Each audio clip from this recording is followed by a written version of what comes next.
see on TV, like 8-9 foot, like 70 years old. Yeah.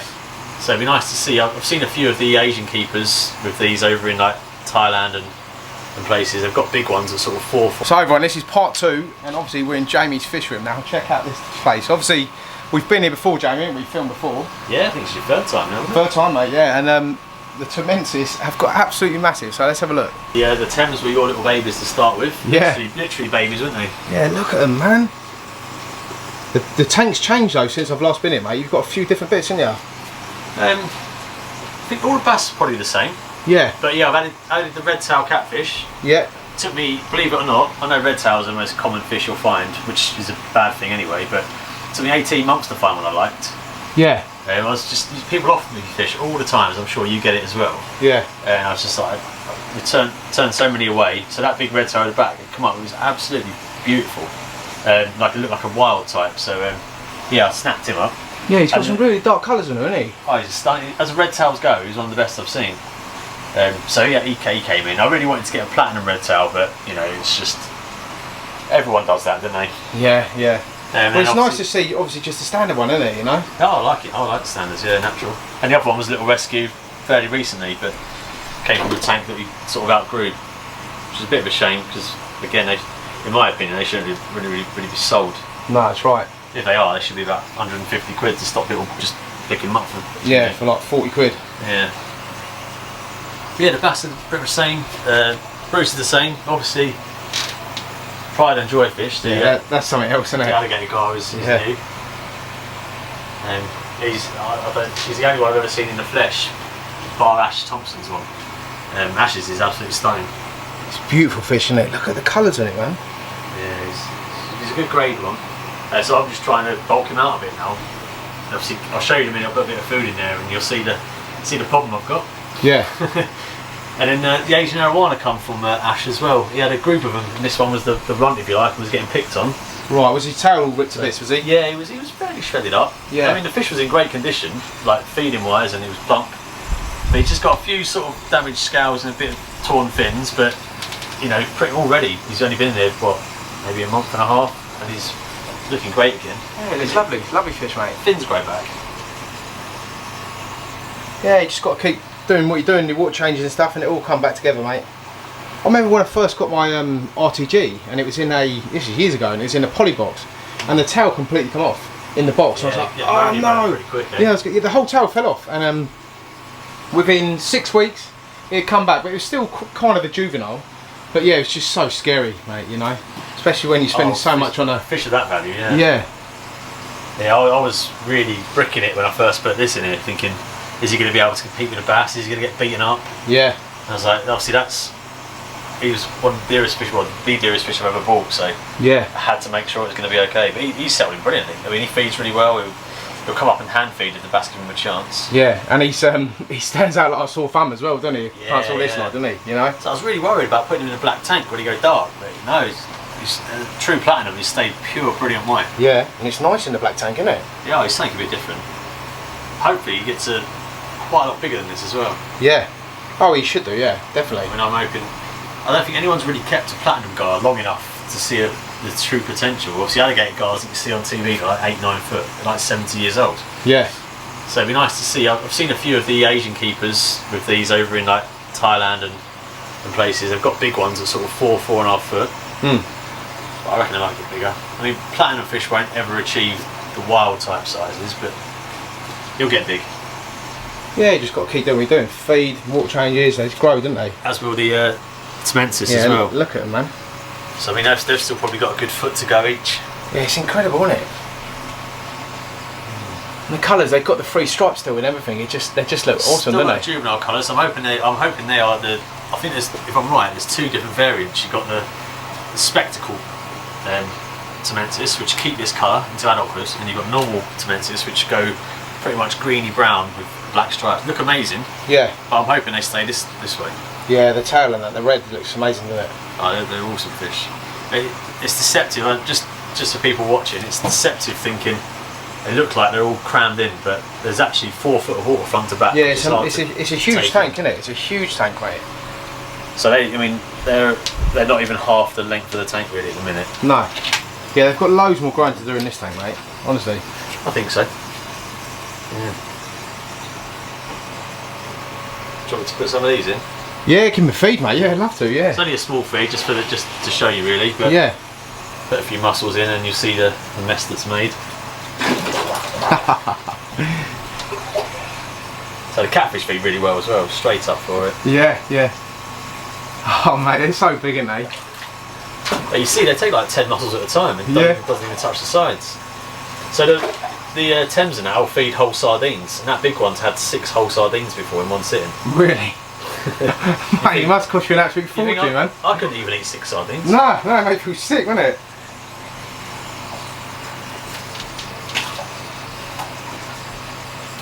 But yeah, they get all sorts. They get frozen fish, prawns, pellets, mussels.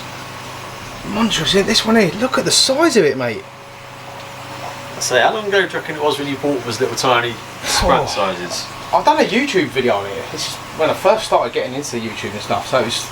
And they're only about 2 years old. A couple of years, yeah, a couple of years. So yeah, they've still got a fair bit to go, haven't they? Still got a way to go. It's just a little top up feed. Yeah, obviously you know what the red tails are like. They'll just eat and eat and eat and eat. And then they sit there until with they can't sit still. Massive belly, yeah. Yeah. Do love a red tail. Yeah, lovely fish, man. I know, again, just people watching will say you shouldn't really keep them even in a 10-foot tank. My kind of argument is I don't think they'll ever get to full potential. I think they'll get about 3. I can manage a 3.5-foot red tail. Yeah. And with them all being sort of mass farmed in Asia and stuff nowadays, I don't think they're ever going to achieve those wild sizes. Time will tell. And also the other thing is that I think I've given them a bit more of a better shot than most red tails get to see. So yeah, do you know what? You're right, mate. Try and justify it a little bit. Yeah.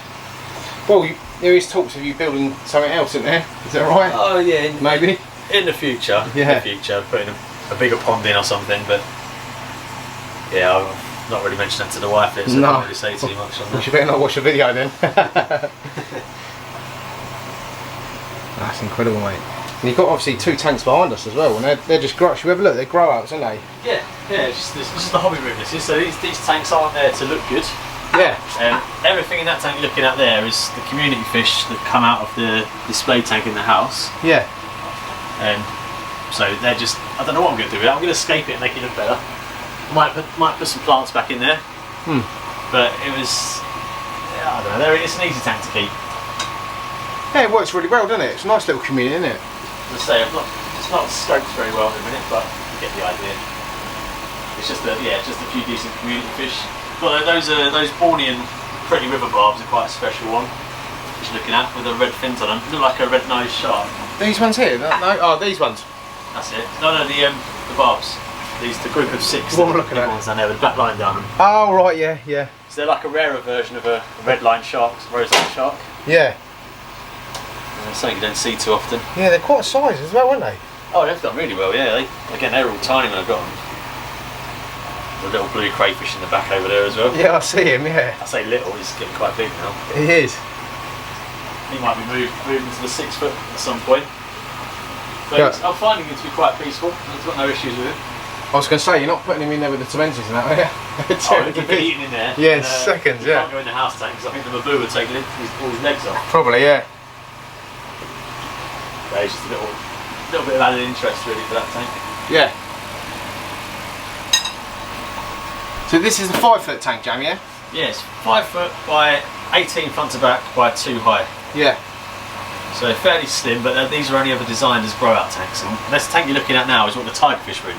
Right, okay, so it yeah. gives you an idea of how big they were when I got them. Yeah. Well, yeah, they were sort of like as big as this at the back, weren't they? Near enough. Tiny, about 3 inches, so they're a little bit smaller than what these barbs are now. Yeah. So I knew they'd be fairly slow growing, but they've actually been a lot quicker than I thought they would be. No, it's a nice tank, mate. And this is obviously, is this running the same as basically the setup we've got in there then, yeah? That is, yeah. Do you want to have a look? I can pull the clear cover off for you. So there. Oh yeah, so you're running K1 in this one, yeah. Yeah, I've not got a light on this one, but essentially it's filter socks, which are dead easy, just obviously wash and reuse. Yeah. through K1, and these two tanks were the first time I really used K1 other than the koi pond. Yeah. Really like it, but then as you can see, old trusty alpha grog. Yeah, that's right. There's about 15 kilos, a whole sack of alpha grog in there. Yeah. So the bioload in this tank's massive again, isn't it? Oh, the what that can handle is immense, and what's in there. You think of like a canister on a tank this size, you know, like people run like an FX6 on it. You could run this off of FX4 probably. Yeah. And yeah, so the fish in here aren't that particularly messy, but I'll just stick with what I've done forever. Yeah. And then that goes all the way through. Obviously heaters in this chamber end. I've got a very pump 10,000 in these two tanks. Yeah. And again, that's only running at 35%. It's way down. Yeah. Still, you can see the flow coming out. It's still quite good. I've purposely dropped the water level in this tank. Obviously, one of my bugbears is I hate it when people have their big gap at the top. Yeah. It doesn't look good to me. Yeah, I know what you're saying. But I've purposely dropped it in here because I've got all these apple snails breeding. So if you look up above the water line, you can see the egg sacs. Or if you look from above, you can see all the egg sacs where they lay their eggs above the water. Yeah. If you look there, you can see. If you look above the tank, you can see they lay their eggs above the water. Oh yeah, look at the colour. They're well red, them ones, aren't they? Yeah. So the pink ones are the yellow snails, the bridgy eyes, and the really dark pink ones that look like hemorrhoids. They are these giant apple snails. They get to the sort of size of a tennis ball. Really? So I don't keep them because I like them. Although they are brilliant scavengers, but I breed apple snails and I feed them to my boo. Yeah, yeah. So it's a really good natural food, keeps the beaks in trim, and it don't cost me a penny. And they clean this tank up as well. They're a really good scavenger, really good scavenger. It's doing a lot of work for you, really, isn't it? And I get a complete food supply really for the pupper. Yeah. So it's a bit of a multi-use tank really. You do get overrun with snails, so I have got. It's quite a lot of egg sacs in there. They probably lay a couple a week, and I end up taking a few out and crushing them because you end up with too many. Yeah, yeah. But they're a good food source. No, that's it. And what's this up here, mate? I see you've got an air stone here. That is my April Fool's air blower. Yeah. Perfect. Yeah.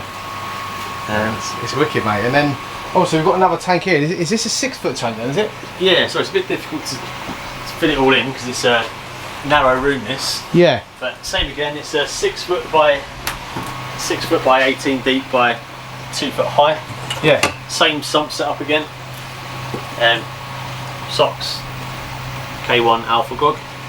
And there's about 30 kilos alpha grog in this one. So again, way over the top. Yeah, there's loads in there. And what's the pump you got on here? Is it the same as the one over there? Yeah, another very pump 10,000. So it's a 10,000. I can't remember what one I bought for my 8 foot tank. I think it might be a 10,000. You reckon that'd be enough? It's the smallest one you do. Well, absolutely. Yeah, these. This is only running at 34% again, so... Yeah, so I could probably run the 8 foot at like 50-60%? Absolutely, they're really good pumps. I really, I do like them. I've got, so all three of my sump tanks all run on very pumps. Yeah. And they're just, I like the controllability, I like the soft start function. Yeah, but I've never used them before, because I use the, what was the other mate? Reef pump? A TMC one? TMC, yeah, I've used that on the 4 foot tank. It's been fine. I must admit, the TMC ones are good, because I think they're a lot quieter than the very pump. Yeah. Out here it doesn't matter. In the house though, the very pump makes a bit of noise, but... Right. I've gone for reliability. Yeah, that's what I wanted, mate. I didn't want to keep changing it every couple of years or whatever. But yeah, as always, I would always go for a sump, and even these tanks would even come on a standard wooden build, but I've gone metal. I always go for a metal stand. Yeah. Just so I'll have that forever. And it's so slim as well, isn't it? You know, it's so much better, isn't it? You can access the sump wall. And it's never going to rust or whatever. It's powder coated, isn't it? Yeah, yeah. And this is just another grow out. So you can see I've got my little ray pup I picked up off Jacob, JW Tanks. Yeah, we're going back to see him soon. The rest of his stuff. Yeah, he's awesome. Again, I'm quite picky with the fish, so when I saw he'd bred it and then I knew what the parents were like, I was very interested in that. Yeah, he's a cute little guy, isn't he? Yeah, oh yeah, he's settled in really well. I mean, he's only been here, just coming up to a week. Yeah. He's only 8 weeks old, born on the 25th of May. It's a good thing about buying fish from breeders, you get a lot of information on them. Yeah, you know what they're feeding them and stuff as well, don't you? Yeah, I'll pop a little bit of food in for him. And then the other sort of grow out bred in this tank is the freshwater eel, the polyurindon. Yeah, he's probably in one of these tubes somewhere, is he? I'll dig him out. I think he's sitting over in that little weird hut thing at the back there, which I didn't buy that. That came with the eel. Yeah, what is that? That's just a little superfish ornament, but it came with the eel. He was living in that, so the guy gave it to me. Nice. He might come out of it. There's a few clown oaks, and I say I've got a few more. These are redhead earth eaters. Yeah. Tapajos red, whatever you say it, the river name. I wouldn't have a clue, mate. I just made things up. So there's the eel coming out, that little.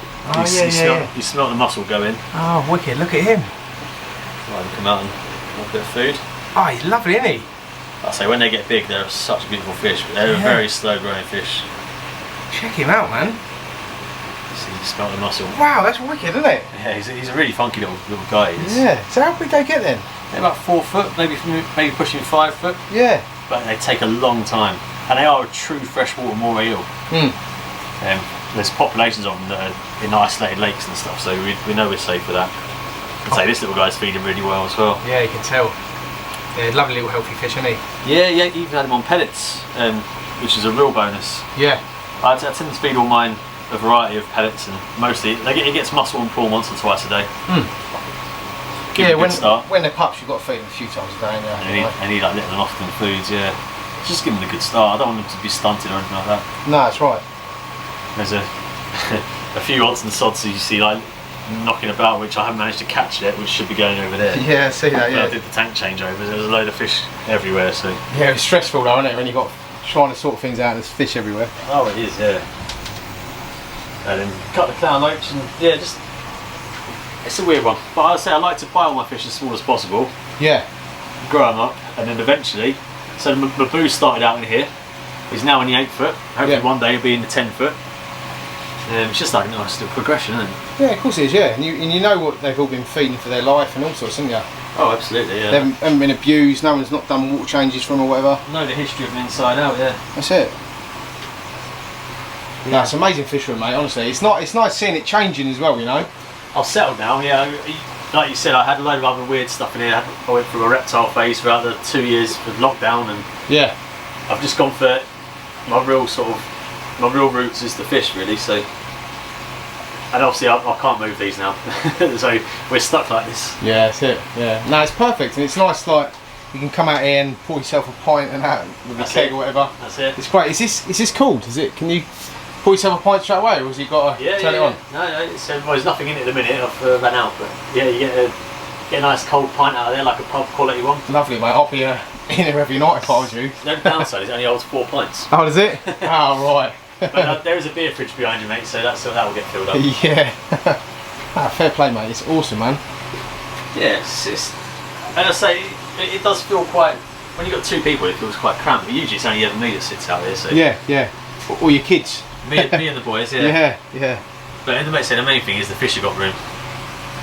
No, that's right. Shall we have a look at your filter? Because a lot of people are going to ask me again about your filter on this tank. So not to plug it, but I have done a YouTube video on the filtration. Yeah. We'll go through it for you now. Yeah, so check his video out because he's got a channel as well, Aquarium Monster Hearts UK, so check him out. I'll just take all this stuff off the top, and then I can show you really through it all. Let's put the covers back together. Just can't get over how big the tormentors are, Jamie. Yeah. One of them is just. I don't think they're slowed down yet. No. The thing is, the camera's not really doing it any justice. Do you know what I mean? Like saying how big it is.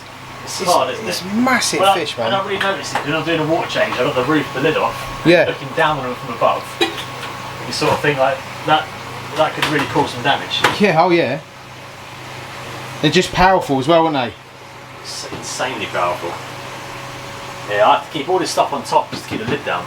Yeah. I had the snakehead lift the lid up before, even with all this stuff on it. Yeah. So, yeah. Well, he's a big old boy as well, isn't he? Oh, Bruce, yeah. Do you want the light on to see this, or is the camera picking it up okay? No, I think it's not too bad, mate. Yeah, it's alright. Okay, so the filtration on this tank here is straight in the bottom. I don't know if you can see, there's a bottom drain. Yeah. So that's just a big 4-inch hole through the base. Obviously follows the tube around here. Now, being out in the garage, I don't mind having it on show. In fact, I designed it this way, so if anything goes wrong, I can just close that valve and it shuts it all off. Yeah. So, first phase is that 4-inch pipe goes around the back up into this here, which is the sieve. Now, this basically has no foams or any sponges. That's the main appeal. Yeah. This is just my mechanical filter. You can see all that is a waterfall. All the rubbish and crap gets caught on that sieve. And I just brush it down into the bottom and then flush it into a bucket, and that's the filter cleaned. Yeah. It's as simple as that. Mate, it's so easy, isn't it? It's dead easy. Yeah. It was designed with maintenance in mind, so. that replaces the sponges. There's no replacement parts whatsoever, so it's dead easy. Yeah. So once it's gone through that sieve, Yeah. it comes out the bottom here into, surprise surprise, another Very pump. This is the 20,000. Yeah. So the middle range one, and that is pumped through this bead filter. So again, this is like the equivalent of alpha grog. It's just I use this for biological filtration, but it also polishes the water. Anything fine it traps, and it's just got a load of beads and a bit of K1 in there. I backwash this every 4 to 6 months. Yeah. And again, that's dead easy. I've got a hose around the back that runs out into the garden. It's just a case of moving that spider valve to backwash and rinse, blowing a bit of air through it, all onto the grass outside. Don't get my hands wet. Cleans it all out. Great, isn't it? Great for the grass. Yeah. So that's my mechanical. Takes all the crap out. Biological. Life support system. Out through an external heater, which hasn't been plugged in for about 2 months. Yeah, you don't need it at the moment. It's so hot over here in the UK. Yeah. Back through a 55 watt UV, Evolution Aqua UV. I sound like I'm a rep for Evo Aqua, but I like them because they're a British company. It's mostly British made stuff. You have to pay this man some money. Yeah. Yeah, that's a good kit, and I use it on my pond as well. And then literally that just goes through that black 1.5-inch pipe all the way to the end. Yeah. Back up and into the turns tank. into the top. And I've got a Venturi out on the end, which obviously sucks in all the air as well, so it's like free aeration. Yeah. And you can see that pump again. I've got that pump set to 75%. So you can sort of see the flow rate, the amount of air being brought in. Yeah. It's really powerful. And I've got scope to up the flow as well. And what I tend to do, a little trick of the trade with people, when the bass and that start to get a bit aggressive and flare up every now and then, turn the flow right up, and it settles them down again. Really? Oh, I So didn't know that. It's a good little way of stopping aggression. Yeah. So I never run it at full pelt, so I've got the scope to do that. Yeah. But that's it. It's, again, simple as that. It's so simple, mate. It just works so well, doesn't it? I love that how it just collects all that. Oh, I've never had anything but on this. No. The real appeal to me was I just didn't want to be changing foams every week. No. And rinsing out Clean sponges. them out, yeah. So I know. that literally, all the crap off the top, all the crap off here, goes into that little hole at the bottom there. Yeah. And all I do is I stick a bucket under there, pull the valve up, all the horrible brown water comes out, Yeah. all the mess, and then it's clean. And I do that when it's running. I don't even have to turn it off. No, and you can brush it out as well with a brush or something, can you? Is that what you do? I've got a little paintbrush I use. Yeah. Yeah. Thinking about somewhere. That's it, just a paintbrush. No, it's so simple, mate, and it works so well, doesn't it? Oh, there you go. That's my filter cleaning equipment. There you go. That's what it's all about, guys. Just clean the stuff off to the base, Yeah. into a bucket, boom. Well, people think, don't they, like with fish keeping, they think, oh, how much water do you have to change? How many times do you have to clean your filter, you know? But it's all to do with making it easy for you, isn't it? Yeah, I mean, don't get me wrong, I still do a 60% water change on this every week, Yeah. religiously. And that's, I say 60%, I do about 1,800 litres a time. It's a 3,000 litre system, just over 3,000 litres. So, Yeah. drop it down to a level with this. It's a huge system, isn't it? Yeah, but then it's easy to keep because it's so big. Yeah. It's stable. That's right, yeah. Yeah, it's not been water changed for actually it's a week now. It's due today or tomorrow. So you've come and seen it at its worst. Yeah, yeah. And it still looks like that, and you've just done a feed as well. Yeah, it's done a light feed. I mean, that filtration is so powerful. I don't know if you saw that Instagram post the other day. I backwashed the bead filter. Yeah. Didn't do it quite thoroughly enough and turned it back on, and the whole tank was cloudy. You couldn't I see see that, yeah. couldn't see the back. Within Yeah. 4 hours, come in again, it's crystal clear again. Yeah. It's such. Well, you know so it's good. doing its job then, don't you? Oh, absolutely, yeah. But I wouldn't recommend anything but on keeping these sorts of fish, because the amount of mess they make, Yeah. if you can't get it out of the water quick, it's just going to sit there and rot and foul. That's right. Absolutely. No, it's incredible, mate. Thanks so much for having me over, man. Honestly, it's so nice to see the room again. And how well the room's come along, isn't it? Good to see the old Thames again. Yeah, definitely, mate. Yeah, like partners in crime.